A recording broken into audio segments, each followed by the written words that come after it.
one of the facilitators will pick them up from you. I have a couple of questions that have already been submitted to me.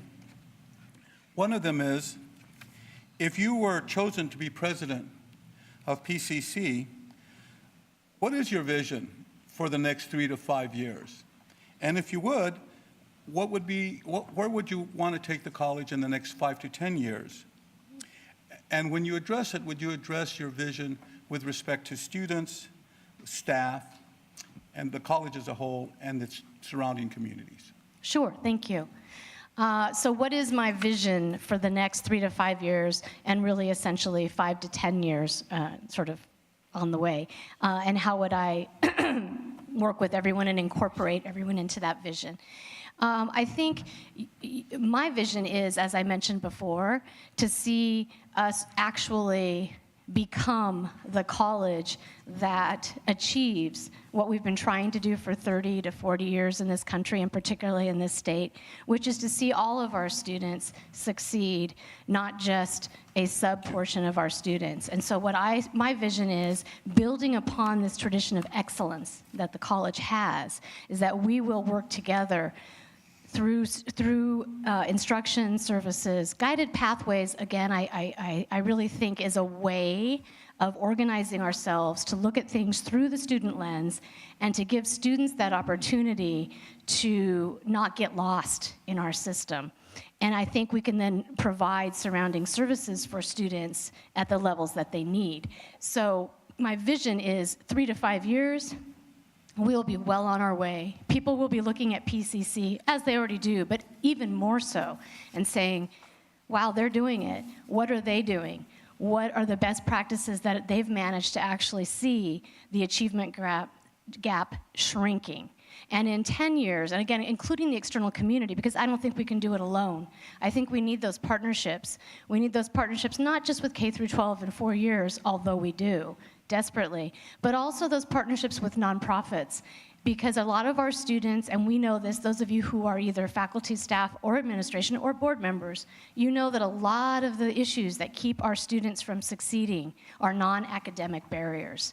Food insecurity, transportation, housing. Those are things that are not our expertise. We are an educational institution, but we have nonprofits and other agencies in the area that we can work with, that we can collaborate with, so that potentially we can take away some of those barriers. So in 10 years, I see Pasadena and the surrounding area, PCC and our students being even more of an example and being a nationally recognized college, not just community college, but college that has made those goals possible and those realizations for our students, all of our students.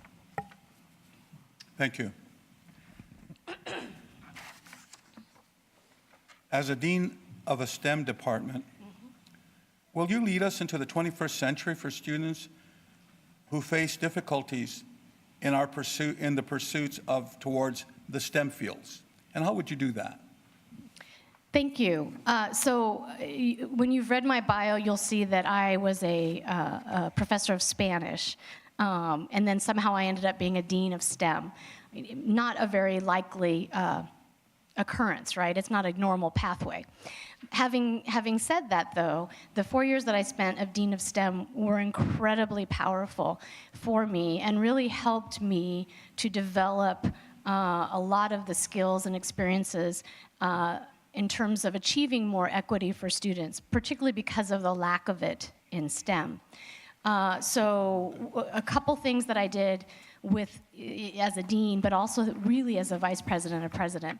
One of the things was recognizing that people like me, traditionally non-math people, right, non-naturally science people, that we are perfectly capable of learning math and science and could even be excellent at it. We just don't learn it the same way that people who are, automatically math, you just love math and learn it right away, and they learn it the same way and they teach it the way that they learned it. So part of what I did was work with faculty in STEM in terms of professional development opportunities, in terms of pedagogy, in terms of curricular development, that really worked on trying to expand the repertoire of our faculty and to understand that there's different ways of teaching and learning. As a vice president and a president, what I did was I worked very closely with our STEM division, and we actually created summer STEM camps for students in middle school and high school who came on the college campus and got the chance to experience STEM in a fun and hands-on way before they were old enough or jaded enough to say, I'm not good at math or I'm not good at science. And so what we found was the biggest inequity we had was gender representation in STEM more than ethnic representation, although it was still not as representative of our underserved racial students as well. But the gender equity was huge. And so we worked very much on internships and research opportunities at companies as well as universities to give our students those firsthand experiences and those successes in the STEM field. So I would look forward to working with the STEM dean here, the STEM faculty, as well as companies in the area and the other educational partners to really increase those opportunities for our underrepresented students in STEM. Thank you. This may have been written by someone who's a fan of Game of Thrones. So let me read it to you. Winter is coming. Oh, yeah. Do you think there is a big cultural difference between a college in the north versus a school down here in the south? And how did the search committee find you? And if elected, how long do you plan on staying at PCC? I love that question. I will answer the first part about the North and the South. I've just been on a long trip across the country and having spent time in the actual South of the country, not just the South of the state. So I have to readjust to Northern and Southern California. I have been in the California community college system for nearly 30 years, and I have worked in Northern California. However, I have been on multiple accreditation visits. I have visited colleges. I actually was on PCC's visit, not this last one, but the one before. I just recently chaired San Diego City's accreditation visit. What I have found is actually that our colleges are very similar. They're very, very similar. In fact, excuse me, they're more similar than they are different. And our student populations are different, and in that sense, if you're at a small rural college versus an urban college, there's going to be differences. But in terms of North and South, I really don't see those differences. In terms of the communities, the key that I see is whatever the local industry. So, for example, Silicon Valley has a very particular. There are more certain. STEM is really big in Silicon Valley. Now, obviously, PCC is going to have a lot more in terms of entertainment and film and music and theater. So those types of things will vary, but the actual college experience, I don't think is really that different. How did they find me? How did the search committee find me? Well, I happened to see, because as I said, I feel a sense of a personal connection with this college, having served on the accrediting team several years ago. I really enjoyed my visit. I pay attention, and I saw the announcement for PCC. I also, because I have been in the state for a while, I did receive an email, as probably many other people did, saying this is an opportunity, and I was overjoyed to apply. So if that, how they found me. I wasn't hiding, so they found me. How long would I stay? I would consider this to be the most wonderful and career-ending experience. I would not be looking to move on to another, unless you weren't happy with me, of course. But if we were doing good work together, this would be where I would be. So I don't have any. It's not a stepping stone or a couple years visiting before I move on. So. Thank you. So what is your experience in working with non-credit divisions, and what are your plans to bridge or integrate non-credit courses with credit? Well, I have an extensive amount of experience with non-credit. As the Vice President of Instruction at Foothill College, when I arrived there was no non-credit in any capacity. And we had students who in ESL, for example, all of it was credit, and English and math as well. And I worked with the faculty in those 3 areas, and we looked at the success metrics, and we also looked at whether we were or were not serving our community, and we developed non-credit in all of those areas. We ultimately developed an off-campus non-credit ESL center, which was really important for our students because at Foothill College, it's not accessible like PCC is. You don't just drive down the road and pull into a parking lot. It literally is Foothill, up in the hills, and takes 10, 15 minutes to get, to the town, or, a congested freeway, for example. So we had to make sure we were dealing with accessible issues for our students. English and math, the non-credit program, there was non-credit, but there was also a very, very robust supplemental instruction component, which led to not only increased enrollment, which was really nice, but led to increased student success in those areas. It decreased time they had to spend in the pathway, and so I would be eager to work with the Vice President of Instruction as well as the faculty to see what we could do or what we need to do. What are the opportunities, what are the challenges to doing the non-credit? And then in terms of how to integrate that with credit, I think that's where the role of faculty is so critical, because faculty, as they look at their curriculum, they're the drivers, they're the visionaries of how to do that in a way that makes it more seamless for students. But I would certainly want to be a part of that conversation. We have for many years operated this college under a shared governance mantle. Currently, the term participatory is being used. How would you see the role of faculty at PCC? Do we share in decision-making, or is there a cursory consultation sufficient? Well, I would start off by saying that I did begin my career as an adjunct and full-time faculty member and a 2-term academic senate president. So my grounding and my orientation is absolutely in governance and representation in decision-making. I think having, as I said, paid attention to PCC for quite some time, I know that there have been some challenges, and there have been some concerns, and there have been some stresses related to governance. The term in Title V and Ed Code is participatory governance, and it is for a reason. And that is because governance is a process of people participating in decision-making. And at the end of the day, a decision is made based on that participation.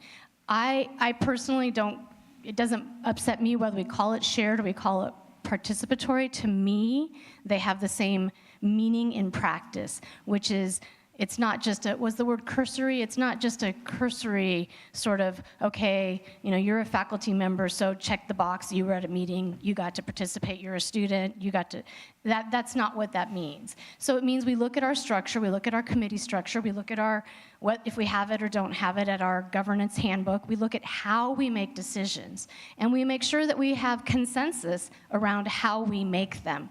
At the end of the day, we do not decide things by committee because we would never be able to accomplish anything. But we don't decide things in a vacuum. We do it with that authentic participation from students, faculty, and staff, and administration. And it's something that I have practiced the entire time on the faculty side as well as on the administrative side. Thank you. PCC is committed to improving the equity gap. How can we help students from disadvantaged schools to somehow succeed in academic areas when remedial courses will soon be dropped from the schedule? Well, I think developmental education is going through a transition, not just because of the chancellor's office or the legislature, but because of faculty who have, over the years, experienced through their own data what is working and what is not working with students. And so I think one thing we could all agree upon is that the developmental pathway has not achieved equity for our students. So it doesn't mean that we just throw people into transfer level courses, say, good luck, we gave you equal access, you didn't make it, too bad, so sad. That's not what it means. But it does mean that we have to look at a new way of teaching our students, a new way of helping them to gain the skills and the confidence that they need. One of the things that I have seen, a couple things that I have seen that truly make a difference, one of them is authentic multiple measures, really being willing to look at where students need to be placed, not just on a placement test, which we have found to really be very flawed. Students, often end up, they don't realize it's an important test, they don't have breakfast, they end up 3 levels below, when if they could have studied for a day, they would have been in transfer level courses. So multiple measures, really critical. The other thing is, and I've seen that this to me is one of the most critical, and I noticed that PCC is actually doing this at one of the local high schools, is having a robust dual enrollment program where students can actually get high school students can actually get college credits. They're taking college courses from college faculty, and they're succeeding. They're getting that confidence boost as well as getting those credits. So I think we need to focus more on that integration between K through 12 and the community college in a way that authentically enables students to be more successful. So this question is also about students. It says Pasadena has some challenges for improving vital student services. How would you improve DSPNS so that it is competitive with other colleges in the San Gabriel Valley? You said DSPNS. DSPNS. Got a group passing through, hanging out. Well, this is an ESL class that was invited by their faculty member who was back there working, doing double duty. So we have some students in the Very happy to have you. Welcome, welcome. So DSPNS, I do not know the status exactly of the program here at PCC, although this question came up this afternoon. So clearly it's a real issue that people are concerned with. DSPNS is very important to me, both professionally as well as personally. I explained earlier today that I became very personally invested in the learning disabilities side because my adult son, when he was going through school, had learning disabilities, and I spent a lot of time with teachers and specialists and trying to figure out at home how best to accommodate his learning. But on a professional level, as a faculty member, I was trying to be as reasonable as I could and accommodate students whenever possible. And then as a dean and a vice president, I spent a lot of energy working not only with instructional faculty to help them understand why students who have accommodations need them, because I don't think we all intuitively realize that they really do need them until we've experienced that. But also working with DSPNS in terms of that conversation with faculty. So sometimes the accommodations may not be reasonable, and then how do we find some that are? And in terms of the quality of the program or bringing it up or being comparable, I would really want to talk with the folks to see what are the issues, what are the concerns, what is it about the program that people feel is either not being supported or not working, but it would definitely be on the top of my list. Thank you. Mm-hmm. This is a question with a bit of an editorial comment. So, given the new funding formula that has not been successful in other states, how do you believe that PCC will be able to overcome the challenges that the new success metrics place on the academic community?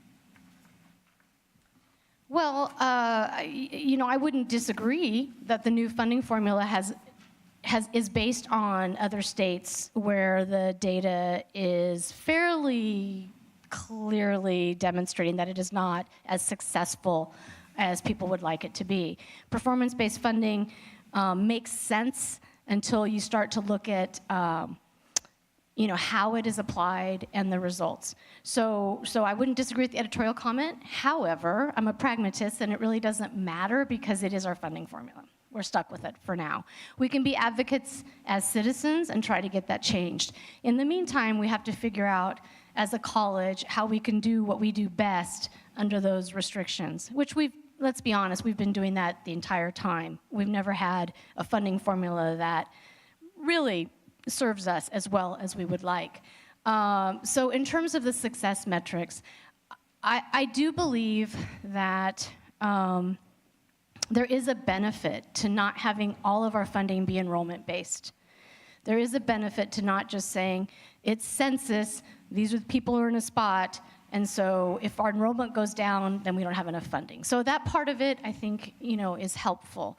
In terms of success metrics, if we are committed, and we are doing the equity work anyway, and we are focused on the completion agenda, and as I said before, I really think guided pathways is a way to achieve that success, then we're going to get the funding because we're going to make those changes for our students. So just like, at least I don't get up in the morning and go to work just for the paycheck. We all need a paycheck, but I go to work because of my commitments and what I want to do and what I want to achieve. We're going to go for student success and completion in a way that is ethical and has integrity and academic rigor, and our students are going to be successful, and we're going to close that gap. And then, oh, by the way, we're going to benefit from that funding until they change it, until they change the model. But we don't care because we'll still be doing what we need to do. Pasadena has a diverse population with many students who don't speak English as their first language and aren't able to communicate as effectively as they would like. How would you, as president, communicate with those populations and make them feel as if they are part of the college?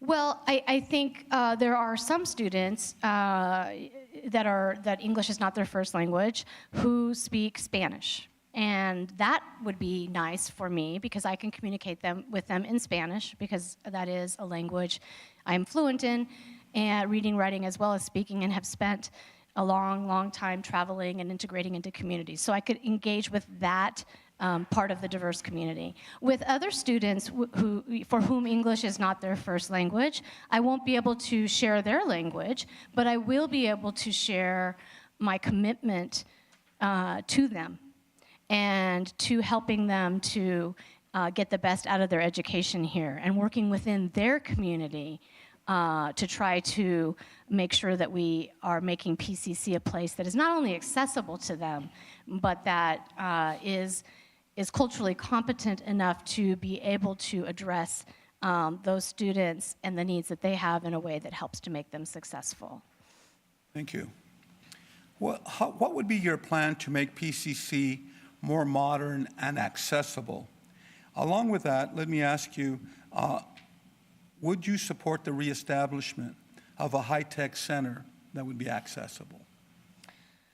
Anytime someone asks me during this type of environment, would you support the reestablishment, I get a sense of there's a trick question here, and I'm going to study that, is what I would say. I think I need much more information to understand what the center did and why it was taken away and what need we have for it now. But in terms of the concept of having technology available to students and it being accessible, I am completely committed to that. It often ends up that, and I'll give you an example. When I got to Foothill College, they had previously had a writing center that was not very well attended. It was run 100% by a classified employee. There was therefore no apportionment generated from that center. And it wasn't really making a difference, but it was very, very expensive. So before I got there, that center had been eliminated. And so one of the first things that everyone asked me was when I was going to reinstate that center. What I wanted to know was what the real need was. And that's how we ended up with supplemental, non-credit, vibrant, overflowing, open 6 days a week, students there all the time, faculty teaching those classes, students getting increased success, and us getting apportionment. So I didn't reinstate the writing center. but the needs that were expressed, we took care of. So I would say, let's see what's missing and what we can do. It may be or may not be the same thing that happened in the past, but it will achieve what the goal is or what the desire is for those students. In terms of modernizing the campus, I think that, this is a beautiful campus, and it's an old campus. And my history comes from, again, I spent 17 years at Santa Rosa Junior College, a lovely, old, now 100 years college. Beautiful brick buildings that were built during the public works projects in the Depression. And they looked great from the outside. And inside, some of them were not really suitable to contemporary instruction. So part of that has been a real strong bond. And this has two meanings, right? Bond between the community and the college, which has led to bonds being passed to modernize the construction, or the rehabilitation or the renovation of a lot of those beautiful classic structures. So I would want to work with the board and find out where we are, what are the needs we have, what do we need to do. But we do know that there are things that, and technology moves so quickly, and there's things we're going to need to do in order to modernize the campus, and in particular to make it more accessible. Thank you. This is a question about students who often fail or drop a class only to have to repeat it the next semester.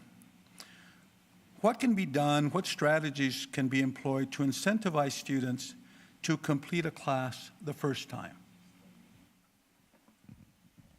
I heard that. Yes. So there are a lot of reasons why students end up dropping classes. And when I was teaching, it always gratified me to hear from the student, it wasn't you, the class was great, something else happened in my life.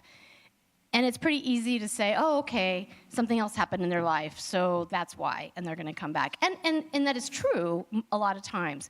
But I think part of the guided pathways work that we're doing and that we will continue to do creates a better structure at following up with students and catching them before they drop. I also think that previous question about non-credit, about supplemental instruction, so that we catch students before they decide they're so far behind that they just can't do it anymore.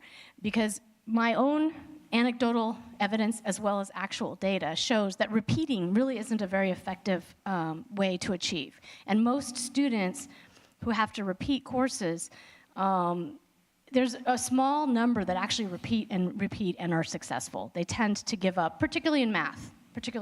Sometimes in other courses, it's a different story. So one of the things that we were working on, both at Foothill and San Mateo, was a more comprehensive early alert program, and not just purchasing, let's say, Starfish or some other software, because that alone doesn't do it. That just says, unless someone puts something into that system, nothing comes out. So unless we have faculty who are committed to inputting students who are struggling early on, early assessment, 2 weeks in, here are the students I'm concerned with, and here's why, right? Is it math? Like if they're in econ, is it because their math skills aren't there, or is it they're struggling with reading, writing, whatever? The faculty have to be committed to that. And then, once that happens, what comes next?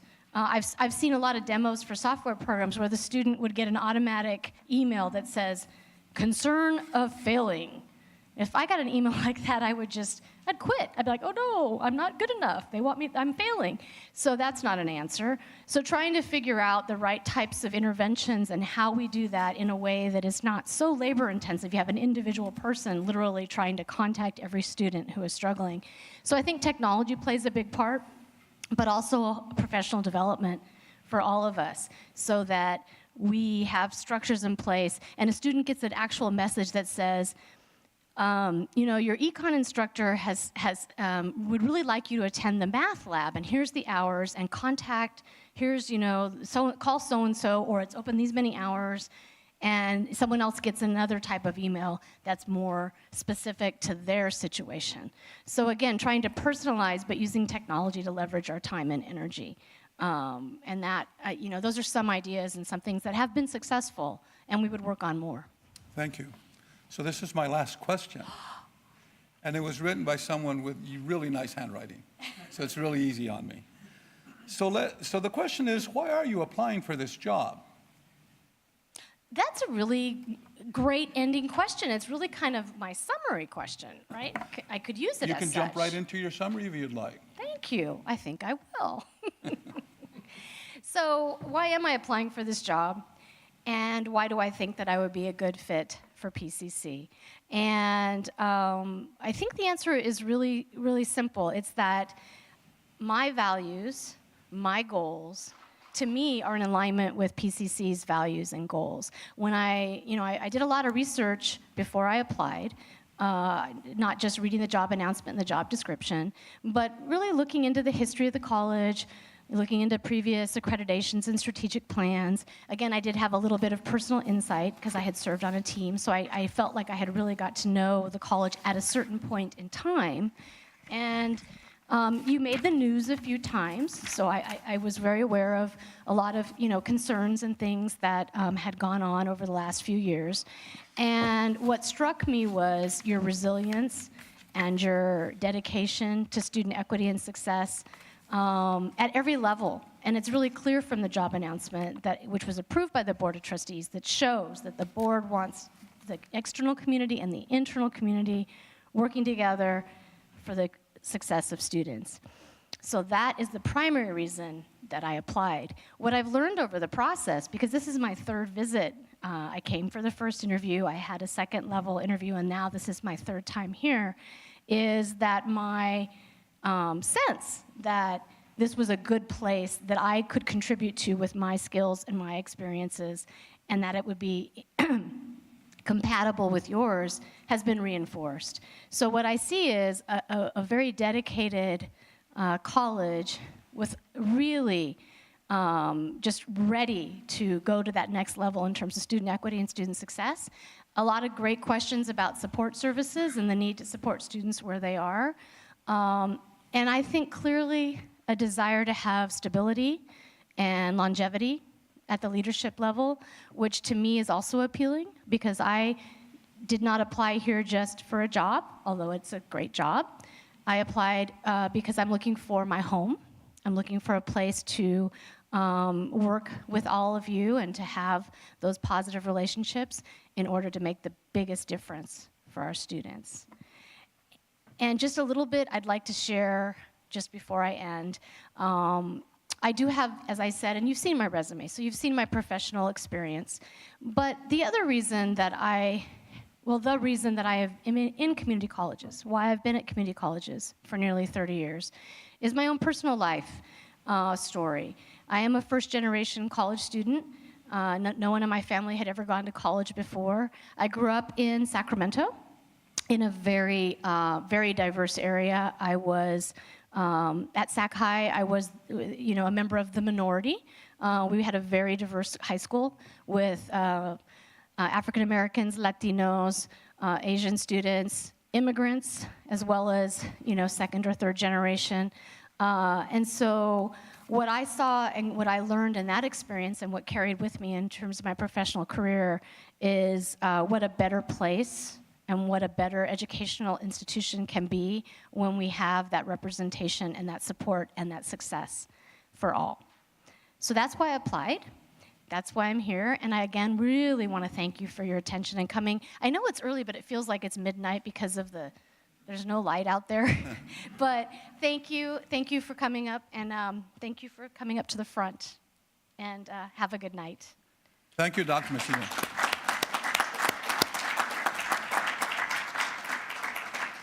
This ends our forum, and I want to thank you for turning out tonight and sharing your questions with us. They're always so good, they're so insightful, and for writing them legibly. That was really helpful. The other thing that we want to let you know is that there will be forums tomorrow and the day after with 2 other candidates, so we would welcome you back, and have a good evening. Thank you.